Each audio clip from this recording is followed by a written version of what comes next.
I'm sure they need no introduction. You bet! That was the trial of the century! You helped bring our director's murderer to justice. We can't thank you enough. Oh, please don't mention it. We're just here to join in on the fun. So, you were saying, the Little Oceanid? Yeah, that's the name of our final show. It's an unfinished script left behind by our director. One of our greatest regrets is that she never got to complete it. So, if we can bring it to the stage and make it a successful show, we can all take some solace in that. Wait, but if it's not finished, then... Yeah, we've been battling issues on every front trying to realize this dream. Anyway, let me give you a quick summary of what the story's all about. The protagonist of the story is a young Oceanid who transforms herself into human form, despite the protests of her family. She longed to live just like any other human, and sure enough, she found friendship and even love. Everything seemed perfect. But one day, her true identity was exposed, and her world came crashing down around her. So far, so good. A classic tale. What happened after that? That's one of the issues we've been trying to deal with. Unfortunately, this was as far as the director got with her script. We need a proper ending so we can bring this musical to the stage. But people have different opinions on which direction to take it in. We still haven't decided between a happy ending or a true-to-life tragedy. By true to life, you mean the director's sudden disappearance? Yeah, like they say, truth is stranger than fiction. But then there's the question of whether we really want to use the stage to pass our raw pain onto the audience. Exactly. A lot of the time, people come to watch a show just hoping for some light entertainment. We have to consider their emotional stake in this, not just our own. And one last thing. We're still waiting on confirmation from two of our main actors. The first is Paulo, who plays the protagonist's lover. He's locked himself away to focus on writing an ending for the script, but the deadline's passed and we still haven't heard from him. The other is Villemont, who plays the main antagonist. He took the director's death pretty hard. Hasn't set foot in the city since.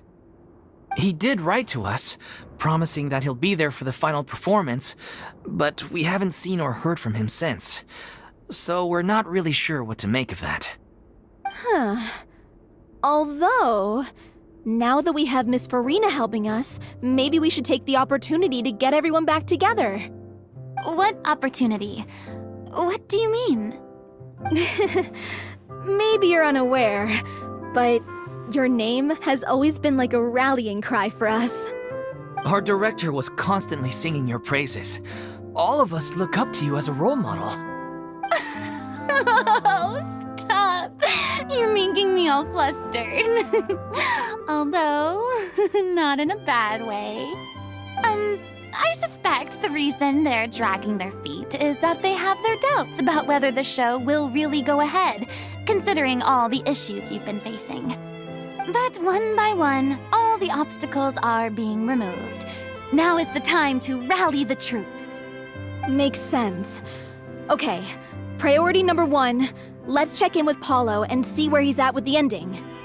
He went back to Poisson a few days ago. Said that staying in a friend's home might help him to relax and escape the feeling of isolation. I thought the last thing his friend would want right now would be to take visitors, given that Poisson was flooded not too long ago. But I guess it's the opposite. A friend in need and all that. Yeah, maybe he could use some company. Poisson? Nothing. I suppose my presence will be indispensable if we are to restore his faith in the show. So, allons-y. To Poisson!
If I remember correctly, this is where he's staying. Who is it? It's me. Is the script ready? You came all the way here for that? Alright. Forget that for now. Just come on out. We've got some great news. Nice try. Look, just give me some time, okay? I'm just wrapping up this last part of the script. I'll be out once I'm done. Okay then. Looking forward to your masterpiece. So, as expected, he's missed the deadline. The ending is one of the most important parts of the show. Even once he's done, it isn't final until we've all had the chance to read through and make sure we agree on it. Someone told me they'd just seen you in Poisson. I assumed it was a case of mistaken identity, but sure enough, here you are. And Farina, too. I was wondering if we might run into her. So, you're here for Paolo? Looks like he could be a while, so feel free to take a stroll around town in the meantime. I've made all the arrangements already. Oh, it's okay. We can just wait here. Thank you for being so considerate, Miss Navia. That sounds wonderful. We'll take that stroll. Get over here, you! How oblivious are you? How are things in Poisson now? Any better? Things are on the mend, but it's a slow process. Some people may never recover from the trauma they experienced. I'm sorry to hear that.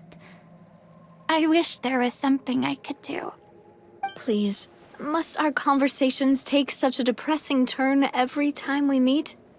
We all have painful memories, but we don't have to let them cloud everything we do. And if you're trying to make a new start, perhaps it's best if you don't bring up the past all the time. Thank you for your words of comfort. You make a very good point. But for now, at least, I think I should stay with the way I'm feeling for a while longer. It's okay. These things take time. Moving on from a painful experience is easier said than done. Which brings me to why I'm here. I thought you should probably know that not everyone here is ready to forgive and forget after the Hydro Archon's inaction in the face of catastrophe. To avoid upsetting the peace, I told the townspeople that everyone here is a member of the theater troupe, and that you are just an actress playing the role of Farina. It's not a perfect solution, but hopefully it means you won't have to lie low while you're here. That's so thoughtful of you, Navia. Well, what do you expect? I am the courageous and considerate president of Spina di Rosula, after all, like my father before me. Anyway, that was all. Look after her now. Off we go then. Let's take a look up there. I don't have any friends that I can be frank and honest with, so maybe she's right. You're the closest thing to friends that I have.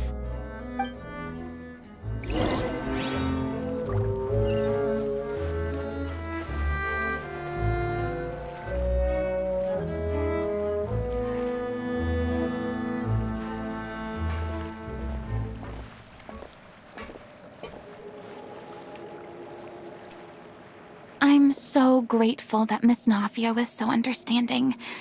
To be perfectly honest, I didn't know if I was ready to meet her. It's always easiest to just run away from your problems. But that never fixes anything. You can't get around the obstacles without facing them. So that's why you were nervous when they brought up Poisson. Yeah.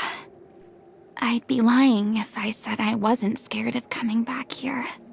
Still, I felt it was something I had to do. As I was saying before, I want to see for myself the things that I never could in the past. I'd be overjoyed if the people here could find it in their hearts to forgive me. But they're more likely to unleash a tirade of vitriol against me, which, of course, I completely understand and accept. Yeah, I can tell people are watching me.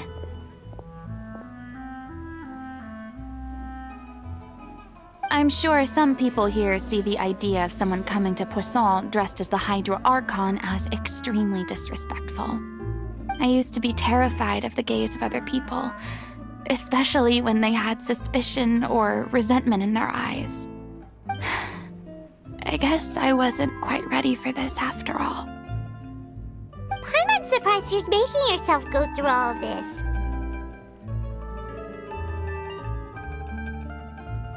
I can't let myself see only the things I want to see. How would that make me any different from before? Look! There seems to be a crowd gathering over there. Probably time we made a move. How about we check out Spina di Rosula's ship? We should have a view of the whole of Poisson from there.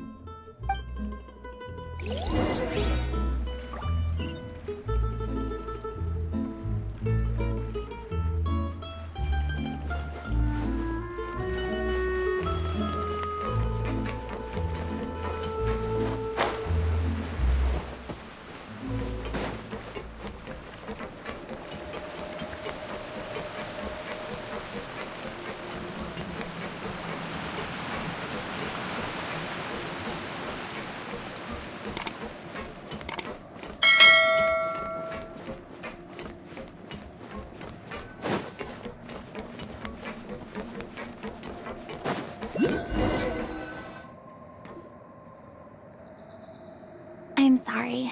You probably just wanted a relaxing stroll, and here I am dumping all this heavy stuff on you. We don't mind. It's actually refreshing to see a different side of you. Great. Well, I appreciate your company, so please don't disappear just yet.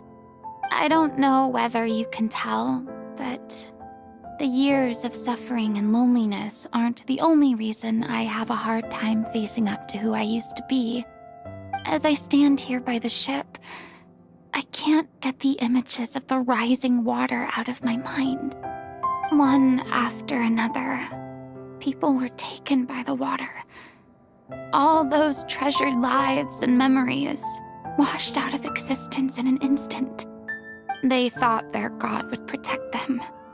They had absolute faith that when disaster struck, a divine power would save them from harm. And all the while, I played my part to perfection to convince them that was true. But then the floodwaters finally came, and the Hydro Archon did nothing.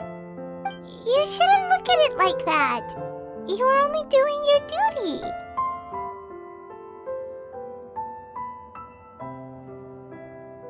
I've had to go through so many moments like that for the sake of protecting the truth. As time went on, it got harder and harder to bear, and I became more lonely and isolated. Eventually, I realized I had nothing left except the truth.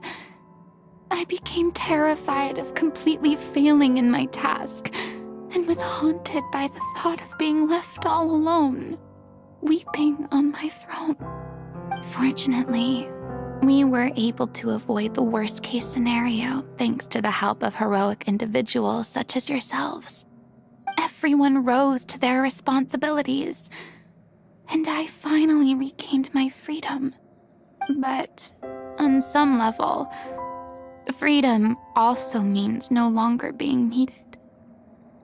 I have no further use to people. Paimon would have never imagined you'd see it that way. A reward? I guess so. Back then, I didn't even dare to dream about having someone to confide in. I was scared of someone recognizing me for who I truly was, and exposing the secret I swore to protect. Believe in the Farina you see on stage. She is the one you can trust. I had to keep all my feelings, all my curiosity about life to myself. No one could be allowed to know. That's what I really meant when I said I'm no good at maintaining relationships. So that's where you were coming from. Paimon totally thought you were just a bit of a diva at heart. Could you please get off my case? I don't know what's gotten into you today. I'm making an effort here. You could at least try to do the same. I do. I once had nothing but the truth, and now I'm finally free to live my own life again. And even though I have no idea where I'm going right now, at least the choice is in my hands. All right, it's about time to head back. Paulo should have finished the ending by now. Sure. Okay, let's head back and check it out.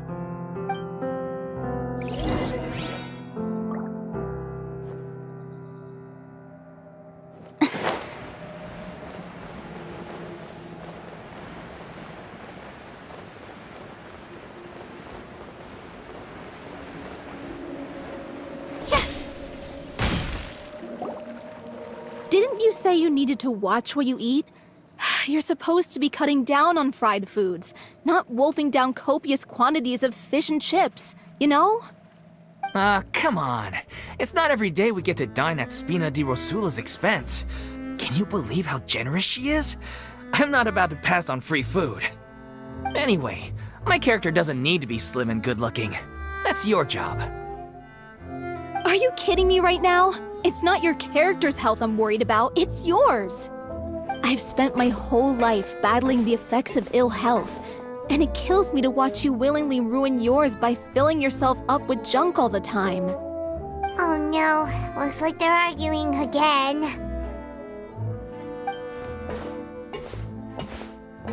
We're back! Could you maybe put your differences aside for a moment? Ah, you're back. We've been enjoying Spina di Rosula's VIP treatment in your stead. Paulo's nearly done. We shouldn't have to wait too much longer.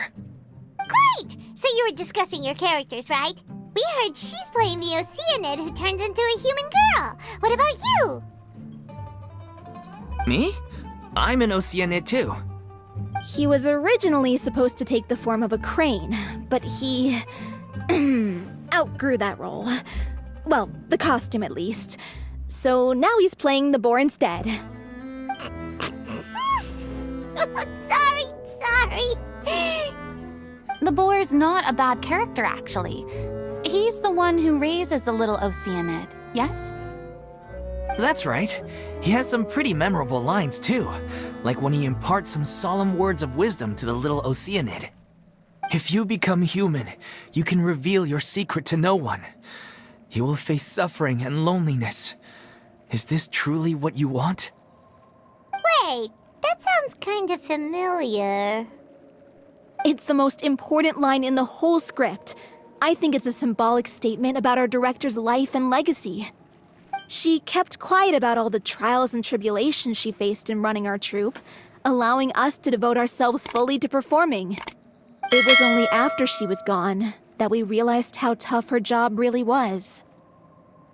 You mentioned earlier that the troupe is like your home. Yeah. I was born with an incurable illness, and once my family found out it couldn't be treated, they decided they didn't want me anymore. I spent some years taking whatever work I could find and trying to manage my illness with various medicines. But whenever I had a bad flare-up, I'd be lying in an alleyway for days at a time. It was like that until the director found me one day. She told me I had a great voice and asked if I was interested in studying singing from her. I said yes. She took me under her wing, taught me to both sing and act, helped me find Mora for my meds, took care of me when my condition decided to flare up. I know it was all a huge burden on her. She sounds like a really incredible person. She really was. She gave everything she had to her troupe and the people in it. All of us were so proud to call her our director. I was a lost child too when she found me. As the child of a murderer, my parents weren't around when I was little, so I got sent to an orphanage. The other kids were always picking fights with me. They'd say things like, "Come on, you must be pretty tough if you're the son of a murderer." It was just to taunt me, though. I was an easy target, and they knew it. One day, I got beaten up so bad that I just couldn't take it anymore, so I ran away. I lost all faith in humanity by that point. Thought the whole world was out to get me. Let me guess. Fortunately, the next person you ran into was the director. Yeah. For the first time in my life, I was somewhere I felt safe. And I promised myself I'd stay here until the day the group parted ways. The day you hoped would never come. How times change. Oh, you're finally done? Get your butt over here. There's someone I need to introduce you to. This is our new artistic consultant, Miss Farina. Farina? The Farina? Oh my god, how did you manage to wrangle that? Please, the honor is all mine. I was profoundly moved to hear about your troupe and your wonderful director. I just wanted to do something to help. Same here. Even so, this is just... Oh, wow. I'm sorry. I'll try to calm down. Now, where was I? Ah, yes, the script, of course. Let me give you a rundown of how the story unfolds in my version of the script. I'm sure you're already familiar with the beginning of the story. A little Oceanid decides she wants to become a human against the wishes of her family. She finds love and friendship in the bustling city. But then, disaster strikes. The people start to notice that all the fresh water in the surrounding area is slowly disappearing. The soil is becoming arid, plants and flowers are withering, and the people begin to panic.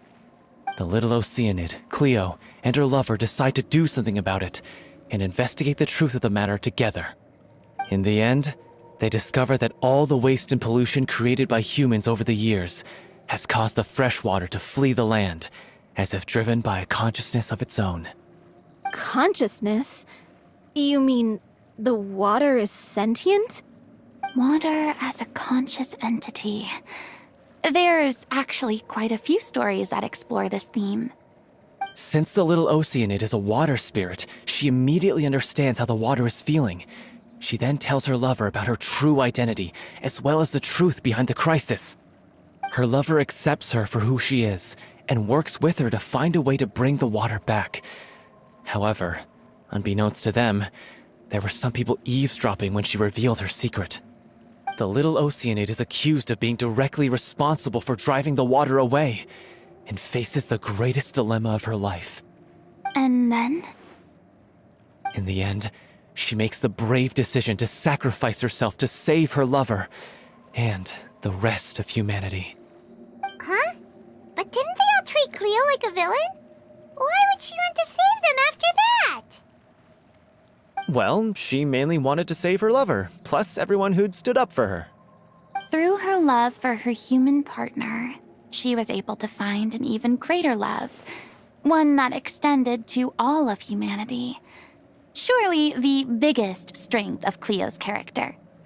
There's actually something else that bothers me. You know the protagonist is supposed to represent the director, right? And she never had the chance to become a hero in our world. If we're serious about dedicating this show to her memory, we should make the ending as true to life as possible. What about if the little Oceanid is hounded to death by people who hate her, her lover makes sure her secret never gets out, and humanity continues down the path to extinction? That sounds like too cruel of an ending to me, and perhaps a little irresponsible to present to the audience. That ending would be a perfect mirror to Director Aureli's death, both arbitrary and meaningless. On the day when she went missing, Director Aureli had instructed us all, somewhat out of the blue, to leave the court of Fontaine and wait for her outside the city. We waited and waited at the rendezvous point, but she never came. By the time we returned to the city, she disappeared without a trace. We looked for her, The Gardamex looked for her, but she was nowhere to be found. Increasingly, all the signs seemed to point to her being the latest victim in the serial disappearances case. The director was the kindest soul in the world, yet she was senselessly sacrificed for the sake of a so-called experiment by someone who had nothing to do with her at all. But doesn't the way she suddenly told you to leave the city suggest that maybe she had some sense of what was about to happen? It almost seems as if she was moving you to safety. I've been trying to follow up on that ever since, but all my efforts so far have turned up nothing. Villemont might know something, but he won't open up to me.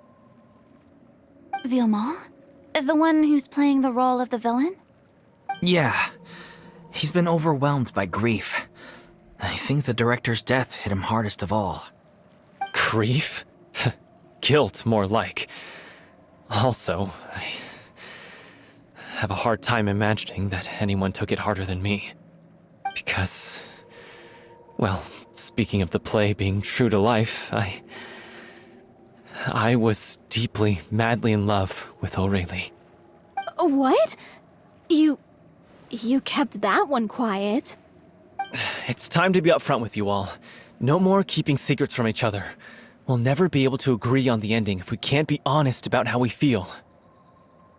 I did tell her how I felt once, but she turned me down pretty much straight away.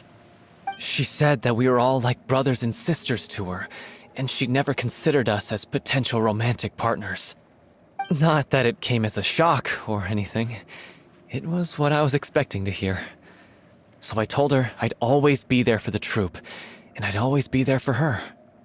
I said, maybe one day in the future, when everyone's settled into their own lives and on the up and up, and managing the troupe no longer required her constant attention, well, maybe then she could reconsider what she really wanted in her life. And now, that day will never come. Oh, Paulo. So if I'm the one writing this ending, then I'm gonna make sure it does right by O'Reilly. I won't let anyone get in the way of that. In that case, you have to straighten things out with Villemont once and for all, face to face. We've all had our differences of opinion over the ending, but those two have never seen eye to eye on anything. One of them has to compromise if we're ever going to reach a final decision. Well, if that's where we're at, looks like it's time to go visit Villemont. Are you ready to face the truth? Honestly, I'm slightly terrified. But for the sake of our final performance, I'll do whatever it takes. Funny you should ask, though. You really do get what I'm going through right now. I certainly do. Come on, everyone. Allons-y!